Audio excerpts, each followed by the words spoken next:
반갑습니다. 식사는 잘 하셨는지 모르겠네요. 네. 저는 방금 소개받은 한국레드의 오세영 부장이라고 하고요. 저는 주로 클라우드, 그리고 컨테이너, 마이크로 서비스, 그리고 오늘 얘기하는 클라우드 네이티브, 그리고 미들웨어, 요즘 얘기하는 서버리스, 주로 이런 것들을 가지고 여러분들을 찾아뵙고 고민하고 같이 의사소통하는 일을 주로 하고 있습니다. 오늘 제가 앞으로 30분 동안 여러분들이랑 지금 좀 의견을 나누고 전달드리고 싶은 내용은 클라우드 네이티브 애플리케이션 개발 어떻게 할 것이고 거기에는 좀 약간 속성적인 8가지 단계가 있다는 걸 말씀드릴 거예요. 시작에 앞서 작년에 레드 포럼에 오신 분들이 좀 있으신가요? 저 손은 좀 들어봐 주실 수 있을까요? 역시 하나도 안 오신 건 아니겠죠? 네.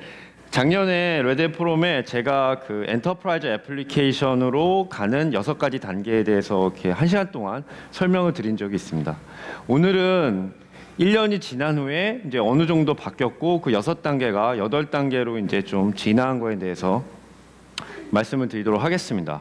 먼저 보시면 그 많은 미디어 잡지나 혹은 IT 전문서적 그리고 많은 강연 같은 거를 참석해 보시면 클라우드 네이티브 애플리케이션, 프레임워크, 서비스, 플랫폼 굉장히 유사하면서도 조금씩 다른 말들이 나오고 있습니다.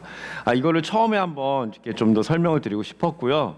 실제 알게 모르게 저희는 모든 생활에서 클라우드 혹은 클라우드와 유사한 것들을 과거부터 1970년대 처음에 여기 보시는 것처럼 VAN이라고 그 전자문서 교환 이런 시스템도 어떻게 보면 클라우드 시스템이 어떻게 시초가 되는 이런 것들을 70년대부터 사용을 했고요. 그게 이제 시대가 흐르면서 앞에 보시는 것처럼 1994년도에 아마존이라는 유명한 회사가 설립을 했고 그리고 실제는 2006년도에 지금 퍼블릭 클라우드로 가장 각광받고 있는 AWS 서비스가 S3부터 EC2 서비스 2006년도에 시작을 했습니다. 그 전에 2000년도 초반에 애자일 개발 방법론 이런 것도 처음에 화두가 됐었고요.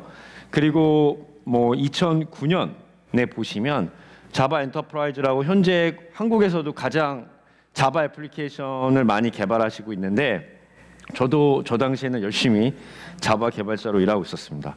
근데 2009년도에는 자바 엔터프라이즈 6가 나오면서 자바에 가지고 있는 피처, API, 성능 많은 것들이 확 변했고 그때 여러분들이 잘 아시는 그 우버라는 회사도 저때 처음에 설립이 됐습니다. 그리고 실제로 2007년도에 많이들 사용하시는 아이폰 이게 처음에 스티브 잡스가 나왔고 저는 저때 스티브 잡스가 나온 그 프레젠테이션 아직도 기억하는 것 중에 한마디가 2007년도에 스티브 잡스가 아이폰을 처음에 출시하면서 왜 사람들이 스타일러 펜을 필요하지? 사람에는 10가지의 스타일러 펜을 가지고 태어나는데 이런 좀 유명한 스피칭을 하면서 스타일러 펜이 필요 없는 게 이제 아이폰에 어떻게 보면 전통이 됐고 그건 지금까지 이어지고 있다고 보시면 될 것 같습니다.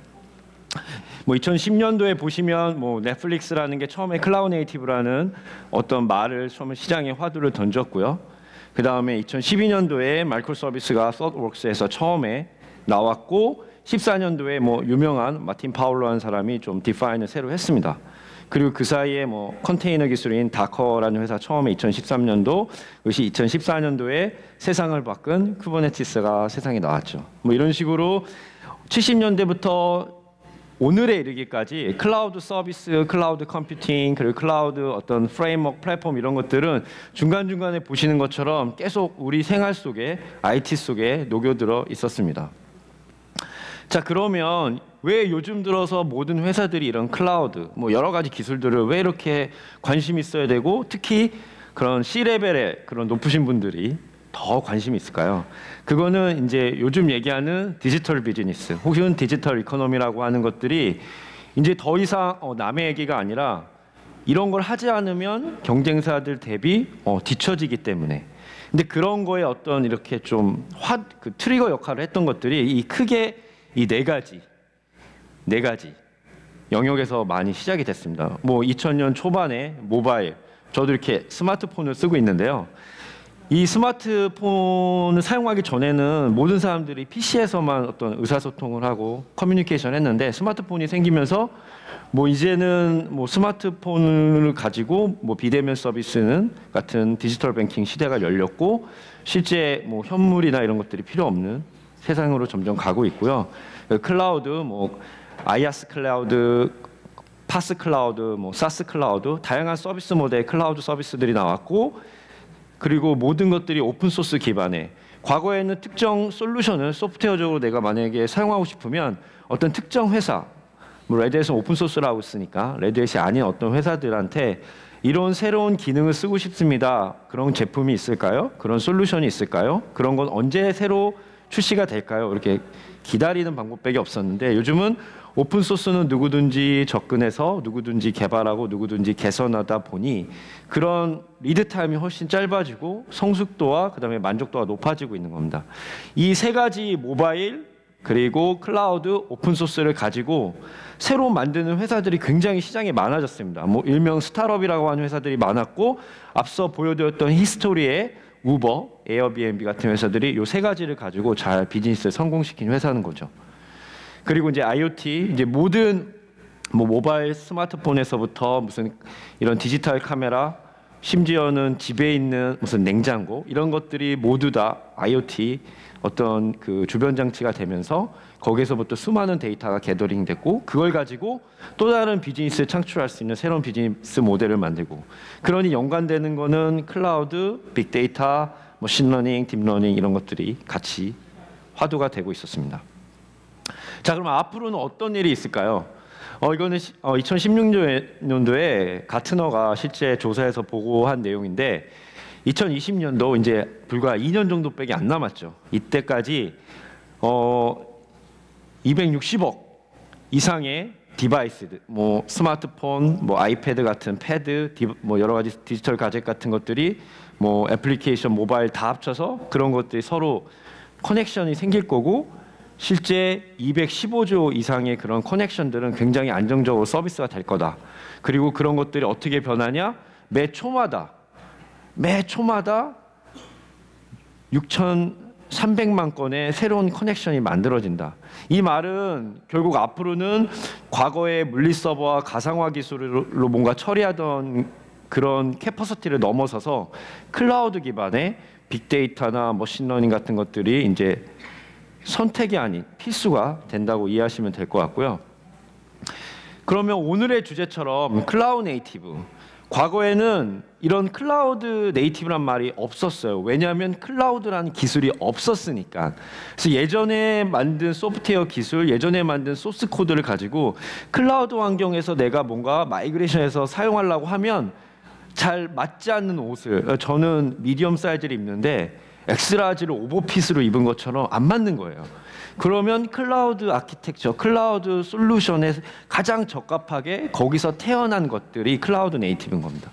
이제 그런 것들을 하려고 했더니 어느 곳에서는 완전 새 부대의 새술을 담듯이 다 새로 만드세요라고 하는 거고 아닙니다. 어떤 데서는 좀 이렇게 마이그레이션을 잘 하시면 됩니다. 이렇게 얘기를 하고 있어요. 근데 실제로 그렇게 몇 년이 지났더니 한 3, 4년이 흘렀더니 이거와 같이 양쪽을 모두 만족시킬 수 있는 전통적인 뭐 IT 프로세스, 뭐 워터폴 방식으로 개발했던 프로세스, 그리고 요즘 얘기하는 데브옵스나 어질리티 같은 걸 가지고 있는 프로세스, 아키텍처, 소프트웨어 이런 거를 다 같이 만족시켜야 되는 거고 그럼 이런 클라우드 네이티브 관련된 것들을 했을 때 일명 회사의 C레벨에 계신 뭐 CIO, CDO, CXO 이런 분들이 어떤 베너핏을 가져갈까?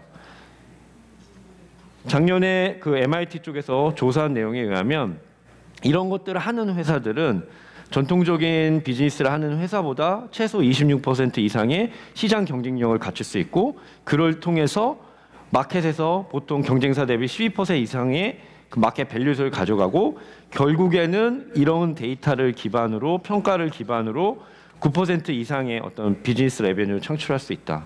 이러니 당연히 그 디시전 메이커는 그런 C레벨에서 관심을 안 가질 수가 없게 되는 거죠.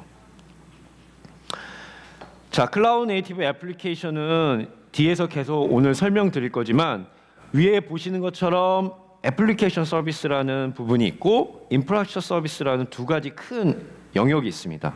이거를 우리는 개발팀에 있는 사람들이 파워가 강하니까 개발 쪽으로 뭔가 애플리케이션을 주도적으로 해야 된다.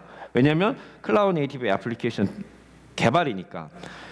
아니고 우리는 우린 인프라가 클라우드 퍼블릭 클라우드 혹은 파스 클라우드를 가지고 있으니까 인프라 쪽에 뭔가 더 힘을 줘야겠다. 이런 식으로 접근하시는 것보다는 이 중간에 나오는 이 음향이론에서 나오는 이 마크처럼 뭔가 이 하모니가 있어야 된다. 이게 염두에 두는 것이고요. 그렇다고 하면 크게 이 네 가지 필러가 있습니다. 클라우드 네이티브 애플리케이션을 개발할 때 첫 번째는 서비스 베이스드. 요즘 많이 이야기하는 마이크로 서비스, 2000년 초반에 있던 SOA, 그리고 뒤에서 좀 설명드릴 무슨 미니 서비스 이런 것들이 다 서비스 베이스의 어떤 도메인들이고요. 두 번째가 API 드리븐. 과거에는 인터널 API를 RESTful, SOAP API로 만들어서 서로 소스 코드의 모듈의 재사용을 위해서 API 베이스를 많이 했다고 하면 요즘은 API를 갖고 새로운 어떤 디지털 비즈니스, 증권, 은행 그리고 어떤 트래블 에이전시 이런 데가 가장 많이 사용하는 비즈니스 모델이고요. 그 다음에 너무 많이들 잘 알고 계신 컨테이너 기술, 그리고 마지막에 프로세스인 DevOps 이렇게 네 가지가 있고 좀 더 자세히 살펴보도록 하겠습니다. 굉장히 많은 말들이 과거에 전통적인 애플리케이션 개발하는 것과 그리고 클라우드 기반의 애플리케이션 개발은 차이가 있다. 뒤에 계신 분들은 좀 글씨가 작아서 안 보실 수 있는데 그냥 쉽게 이야기하면 앞서 얘기했던 네 가지가 잘 접목되어 있어야 되고 과거에는 운영에 대한 안정성 그리고 다운타임을 가장 적게 가져가면서 업타임을 오래 가고 있고 그 다음에 뭔가 그 모놀리틱하게 개발했고 그걸 운영하는 개발팀, 운영팀, 보안팀, DBA팀, 아키텍트팀, 테스트팀이 서로 각각의 미션을 가지고 KPI를 갖고 움직인다고 한다면 지금은 뭔가 애자일하게 방법론을 적용해서 DevOps 프로세스를 만들고 파이프라인을 만들어서 필요할 때마다 온디맨드로 서비스할 수 있는 그리고 마이크로 서비스 아키텍처를 가져가는 이런 것들이 클라우드 네이티브라고 보시면 될 것 같습니다. 자, 그럼 지금부터 본 주제인 클라우드 네이티브를 가기 위한 8가지 단계를 말씀드릴 거고요. 첫 번째는 DevOps. DevOps는 솔루션도 아니고 그렇다고 어떤 소프트웨어도 아닙니다. 이거는 이제 하나의 문화라고도 하고 혹은 프로세스라고도 이해를 하시는데 작년에 그 IDC 리포트에서 조사한 거에 의하면 되게 아이러니하게 전 세계적으로 유명한 회사들의 50% 이상은 이미 과반수 이상이 우리는 이미 DevOps를 채택했어 라고 답변을 했습니다. 근데 조금 더 들여다보니 그 50% 이상의 회사 중에 20% 적게는 한 10% 정도만 개발 프로세스 이런 운영으로 디플로이하는 프로세스에 이 DevOps를 적용을 했다는 거죠. 반 이하로. 그만큼 많은 허들이 있었던 거고 처음에 DevOps는 이거다라고 생각해갖고 딱 뛰어들어서 만들어놨는데 실제 해보니까 이게 아닌데 우리가 잘못했나 이런 것들이 많이 있었다는 거죠. 제가 회사에서 이제 DevOps 프랙티스 쪽도 많이 이제 다루면서 여러분들이랑 이야기를 할 때 좀 피해야 될 것 중에 하나가 있어요. 그 중에 하나가 DevOps를 하기 위해서 무조건 여러 가지 솔루션이나 툴을 무조건 검토해서 사신다거나 혹은 DevOps를 위한 별도의 팀을 만든다거나 이런 게 많이 실패하는 원인이 좀 되고 있습니다. 왜냐하면 기존에 이미 그런 툴이랑 솔루션들은 유사하게 사용을 하고 계셨고 다만 그런 거를 운영하고 그리고 서로 커뮤니케이션하는 것들이 조직적으로 프로세스적으로 좀 단절이 돼 있거나 그리고 DevOps 팀을 구성하고 있는 사람들은 어느 하루아침에 DevOps를 하기 위한 어떤 컬처나 마인드 이런 것들이 성숙한 모델로 돼 있지가 않아요. 사람만 팀만 만들어줬다가 하루아침에 변하지가 않습니다. 그런 것들을 위해서 팀을 만드는 것보다는 그런 것들을 먼저 변화시키는 것들이 작업이 먼저 필요하고요. 그래서 DevOps 특성들은 여러 가지가 있는데 이 중에서 한 가지만 기억해 주실 거는 항상 failure, 항상 실패를 밑바닥에 딱 놓고 시작을 하셔야 된다는 거죠. 내가 어떤 새로운 프로세스, 새로운 시스템을 만들 때 이게 만약에 갑자기 장애가 나서 동작을 안 해. 그럼 이제 큰일 나는 거잖아요. 뭐 난리가 나는 거겠죠. 근데 데브옵스 프로세스는 뭐 리질리언시라 얘기할 수도 있고 뭐 톨러런스라고도 얘기할 수도 있고 뭐 어떻게 표현을 하든 실패가 생기면 실패는 그냥 일반적인 업무 프로세스 중에 하나의 케이스로 일어날 수 있고 그거를 얼마나 빠르게 뭐 몇 초 안에 몇 분 안에 다시 복구할 수 있는 최대한 엔드 유저 사용자가 모르게 그런 식으로 할 수 있는 것들을 항상 염두에 놓고 뭐 소프트웨어 아키텍처를 구성하시고 애플리케이션을 개발하시고 그거에 따라서 운영을 하시고 이런 것들이 데브옵스 할 때 가장 중요한 거고 또 팀 간의 컬래버레이션을 어떻게 할 건지 재밌는 게 어떤 회사를 찾아가 보면 저희는 데브옵스 문화를 어느 정도 정착했습니다. 뭐 우리는 뭐 데브옵스 스쿼드 팀도 있고요. 우리는 데브옵스에서 얘기하는 CI/CD 파이프라인도 만들었어요. 뭐 이런 식으로 얘기하거든요. 뭐 원할 때 이렇게 빌드 배포도 자동화하고 프로비저닝 자동화 이런 얘기를 하거든요. 그럼 저는 그때 딱 한 가지만 질문을 드리거든요. 수평적인 조직이신가요? 라고 물어보면 다 수평적입니다. 저희는 직급 체계도 없고요. 뭐 프로님이라고 부르고요. 아니면 선생님이라고 부르고 뭐 이런 식으로 많이 얘기를 하세요. 그러면 어제 입사한 사원님이 대표이사님한테 바로 어떤 결제를 바로 올리실 수 있나요? 메일을 바로 보내서 요청할 수 있냐고 물어봐요. 그러면 예라고 대답하는 회사는 없었습니다. 한국에. 아쉽게도. 그렇다고 하면 이런 식으로 바꿨다고 하지만 실제 이런 특성들을 충분히 고려를 못하신 거고 그 결과가 앞에서 보여진 슬라이드에서 50%는 적용했는데 실제 일하는 쪽에는 20% 미만으로 적용했다라는 결과가 나오게 되는 겁니다. 두 번째 단계는 기존에 가지고 계신 애플리케이션을 좀 더 경량화해서 빠른 속도로 배포한다. 이게 이제 두 번째 단계인 거고요. 그래서 왼쪽에 보시는 것처럼 뭐 자바 많이 쓰시잖아요. 뭐 단넷이나 파이썬, 뭐 노드.js 이런 것도 쓰시겠지만 뭐가 됐던 애플리케이션이 있고 그 애플리케이션 위에는 많은 업무 로직이 있어요. 뭐 결제, 뭐 조회, 뭐 저기 페이먼트, 뭐 파일 업로드 굉장히 많은 비즈니스 도메인들이 있을 거고 그런 것들을 새로 업무가 바뀌어서 그런 애플리케이션 환경을 새로 리스타트를 하는데 기존에 10분이 걸렸다, 20분이 걸렸다, 그거를 1분 안에 하겠다, 혹은 5분 안에 하겠다, 좀 더 빠르게 할 수 있게 경량화시키는 거고 또 그런 게 새로운 환경이 추가됐을 때마다 새로운 작업을 반복적으로 안 하는 그런 게 필요한 게 이쪽 속도를 가속화시키는 거고 그거의 해결책이 보시는 것처럼 컨테이너 기술이 들어갈 거고요. 그 다음에 뭐 저희 당연히 외래시니까 제이보스 EAP처럼 뭔가 경량화된 제가 제이보스 EAP 7을 작년 여름에 새로 출시하면서 중간에 그 엔진이 서블릿 컨테이너를 탐캣에서 언더토어로 변경을 했습니다. 왜? 탐캣이 무거워서. 근데 사람들은 탐캣이 가볍다고 쓰잖아요. 그만큼 시장은 이제 뭔가 바뀌고 있는 거고요.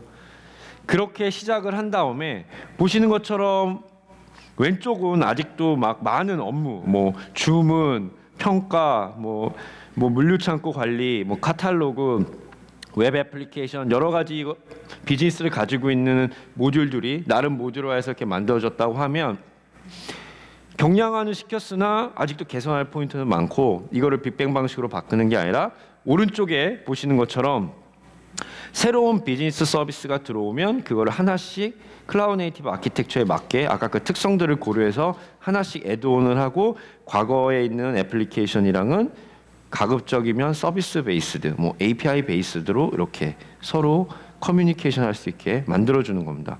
그거를 하면서 이때 가장 중요한 거는 이런 일을 하면서 그 기업에 있는 팀 안에 데브옵스 팀이던 뭐 SRE 팀이던 그런 회사의 팀에서 좀 이렇게 노하우 내재화가 시키면서 나중에 이렇게 갈 수 있구나. 그래서 결국에는 보시는 것처럼 뭔가 마이크로 서비스 형태로 이렇게 여러 가지가 되는 걸로 보시면 되고요.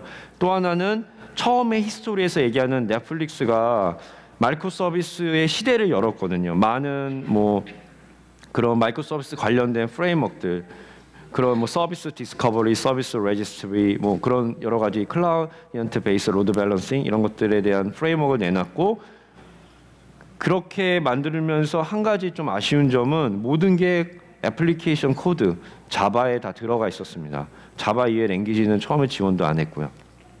근데 실제로 애플리케이션은 많은 타입을 가지고 있고 뒤에서 한 번 더 말씀드리도록 하겠습니다. 세 번째 단계는 애플리케이션 서비스를 만들어서 사용을 하자. 그냥 단순히 API 베이스로 모든 걸 서비스하다 보면 API가 뭐 수천 개, 수만 개, 수천만 개도 될 수 있습니다. 그래서 그럼 우리는 API 플랫폼 도입하면 다 해결되나? 그렇진 않아요.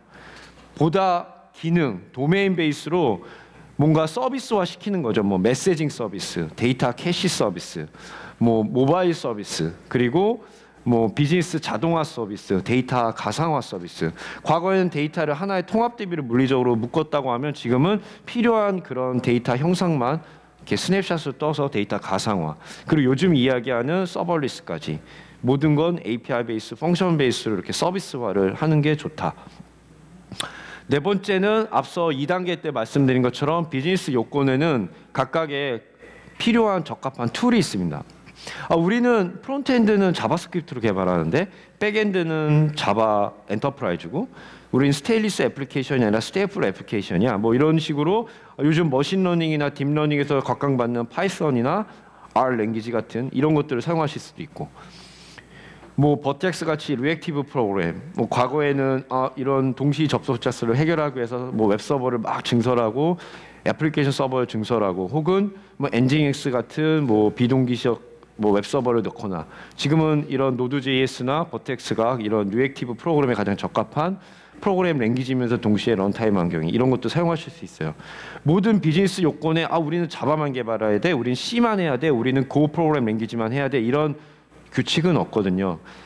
적재적소에 맞는 랭귀지 플랫폼과 런타임을 사용하는 거고 그런 것들이 클라우드 네이티브 애플리케이션을 만들 때 반드시 고려가 돼야 되는 거고 실제로 작년 딱 이맘때 11월 달에 세계의 많은 유명한 곳에 그 마이크로 서비스 관련된 서비스 서베이를 개발자 대상으로 했더니 87% 이상이 우리는 다양한 랭귀지 플랫폼 프레임워크, 개발 언어를 고려하고 있고 사용도 하고 있다라고 하고 그로부터 6개월 후에 다시 조사를 했더니 실제로 다양한 랭귀지 플랫폼을 80% 이상이 사용해서 마이크로 서비스 애플리케이션이나 클라우드 네이티브 애플리케이션 사용하고 있다는 겁니다.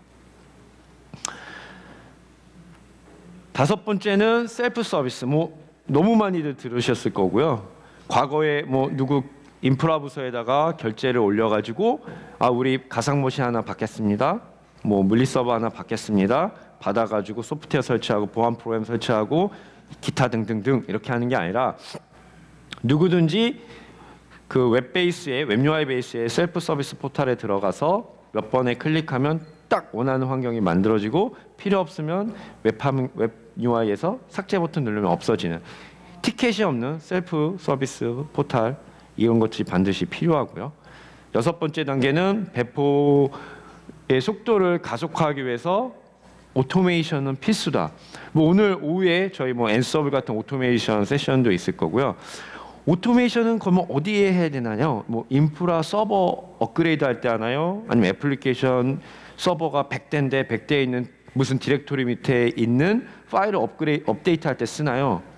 정답은 한 번 이상 하는 모든 일에는 자동화를 넣을 수 있다. 사람이 하는 일에. 그러고 그런 것들을 하기 위해서는 내가 하는 일만 자동화하는 게 아니라 옆에 사람, 옆에 팀에서 뭔가 같이 콜라보레이션을 하는 일들은 자주 소통을 하고 그걸 소통할 수 있는 어떤 그런 툴이 필요하고 그걸 통해서 자동화할 수 있는 태스크를 트리거할 수 있는 것들이 필요합니다. 일곱 번째 단계는 뭐 CI/CD, Continuous Integration, Continuous Deploy 혹은 Deployment, Delivery, Deployment 이렇게 얘기하는데 뭐가 됐던 과거에는 애플리케이션 아티팩트인 뭐 자바의 워 파일 같은 거를 가지고 배포를 했는데 이게 제가 쓰는 뭐 맥북이라든지 개발 서버라든지 운영 환경의 서버 뭐 1000대라든지 환경이 바뀌면 뭔가 컨피그레이션이 다 바꿔줘야 됩니다. DBMS 연동이 바뀌고 뭐 이것저것 바뀌어서 뭐 프로퍼티 파일, XML 혹은 뭐 메타데이터 DB 뭐 이런 것들 사용하시는데 그런 게 이제 패키징 기술인 리눅스 컨테이너 기술이 나오면서 이제 좀 이렇게 CI/CD가 할 수 있고요. 실제 CI/CD는 들어오기 전에는 보시는 것처럼 롤링 배포 그냥 쭈르륵 하면 다 껐다 키거나 아니면 순차적으로 배포하는 게 있었다고 하면 요즘은 좀 더 팬시한 예를 들어서 블루그린 운영 환경이랑 똑같은 환경을 항상 두 개를 갖고 있는 거죠. 근데 이게 가상머신이나 운영 그 베어메탈 같은 물리 서버 환경일 때는 리소스 낭비가 너무 심하니까 좀 자원 낭비도 심하고 돈도 많이 필요하니까 잘 안 하셨어요. 근데 컨테이너 기술을 사용하다 보니 뭐 자원도 많이 안 들고 또 필요 없대는 하이버네이트 잠깐 프로세스를 이렇게 잠깐 휴면 상태로 놔두면 리소스를 아예 안 쓰니까 뭐 이런 걸 각광받고 있고 근데 한층 더 나아가서 이제 커네리 배포라고 되어 있는 것들은 내가 아까 블루그린으로 100개의 기능을 배포했더니 바로 1, 2초 만에 에러가 나면 원복을 해줘요. 왜냐면 중간에 있는 보시는 것처럼 이 중간에 요 라우터라는 어떤 네트워크 그 소프트웨어 네트워크 장비를 통해 가지고 금방 스위치백을 해줍니다. 근데 실제 테스트를 해봤더니 100개의 기능 중에 99개는 정상이고 하나만 문제가 있어요. 나는 99개는 냅두고 하나만 원복하고 싶어. 그래서 나온 게 이제 커네리 배포 기술이라고 보시면 되고 마이크로 서비스, 클라우드 네이티브 서비스 같은 게 기본적으로 돼야 될 거고 A/B 테스팅 같은 좀 더 마케팅 어프로치 예를 들어서 구매 버튼은 똑같이 있고 기능은 똑같은데 이 구매 버튼이 화면의 상단에 있냐 하단에 있냐 그리고 화면 밑에 상품평 옆에 구매 버튼을 두냐 아니면 뭐 주변 기기를 같이 보여주는 버튼 옆에 두냐 접속자의 100명 중에 80명은 예전 화면 20명은 신규 화면 근데 기능은 똑같습니다. 구매하기 마케팅적으로 이렇게 분석을 해보니 새로운 UI 익스피리언스에 봤더니 20명의 사람 중에 실제 구매하기 버튼 누른 사람이 더 많다. 그 말은 결국 비즈니스에 임팩을 주는 게 B다. 그러면 다시 뭐 빌드 배포하는 게 아니라 그냥 이렇게 스위치하면 싹 다 전체가 그냥 스프레드 되는 겁니다. 요즘은 이런 것들이고 당연히 아까 얘기했던 클라우드 환경이 필요한 거고요. 마지막 8번째 단계는 모듈러 형태로 아키텍처를 만들어야 된다. 즉 마이크로 서비스는 굉장히 좋죠. 하면 너무너무 좋아요. 하기 위한 너무 많은 힘든 부분이 있습니다.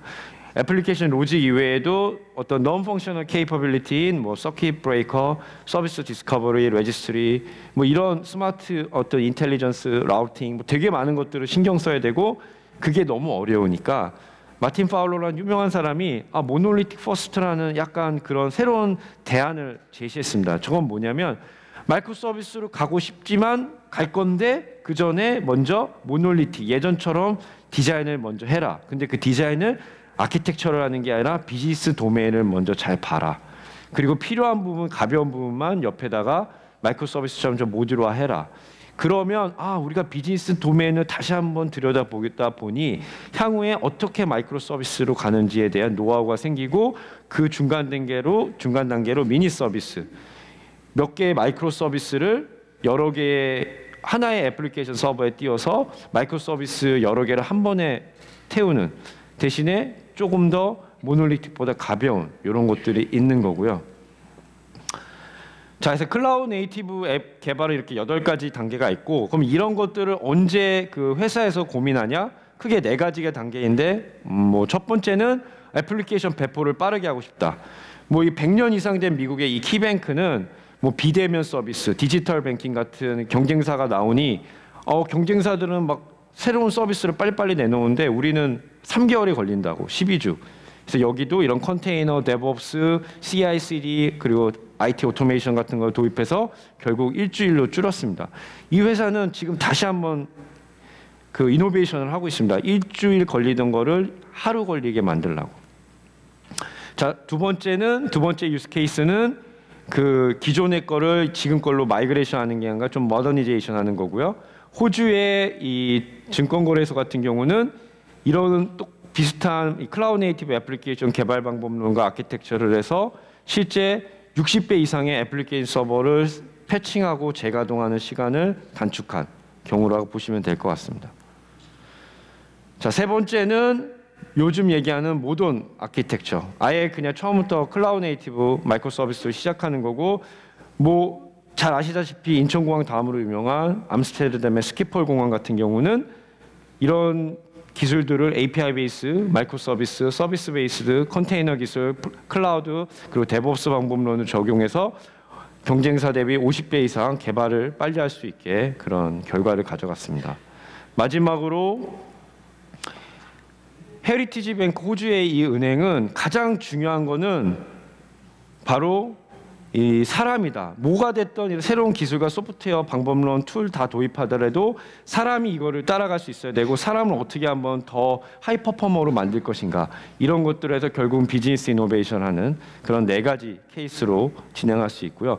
레드햇은 오늘 뭐 여러 부스와 오늘 세션에서 보시는 것처럼 다양한 포트폴리오를 가지고 있습니다. 뭐 리눅스에서부터 클라우드, 미들웨어, 애플리케이션 서비스, 오늘 얘기했던 모든 것들이 있고, 나가셔서 보면 자세히 볼 수 있을 것 같습니다. 마지막으로 8개 단계 중에 1단계부터 8단계까지 순차적으로 시작하셔도 되고, 중간에 어떤 단계를 섞어서 하셔도 되고, 비즈니스 케이스도 그중에 하나만 선택하셔도 되고 여러 개 선택하셔도 됩니다. 순서는 없고 다만 8가지가 있고 4가지 비즈니스 케이스가 있으니 우리가 맞는 거는 비즈니스 케이스 2개와 7단계와 3단계와 2단계를 합치면 된다. 그게 퍼스트 이니시에이티브다. 이렇게 하시면 될 것 같습니다. 네. 여기는 추가적으로 저희가 만든 블록포스트나 이북, 그리고 실제 오늘 제가 설명드린 내용을 동일하게 들을 수 있는 웨비나 이렇게 있고요. 좀 시간이 좀 지난 관계로 바로 마치도록 하겠습니다. 감사합니다.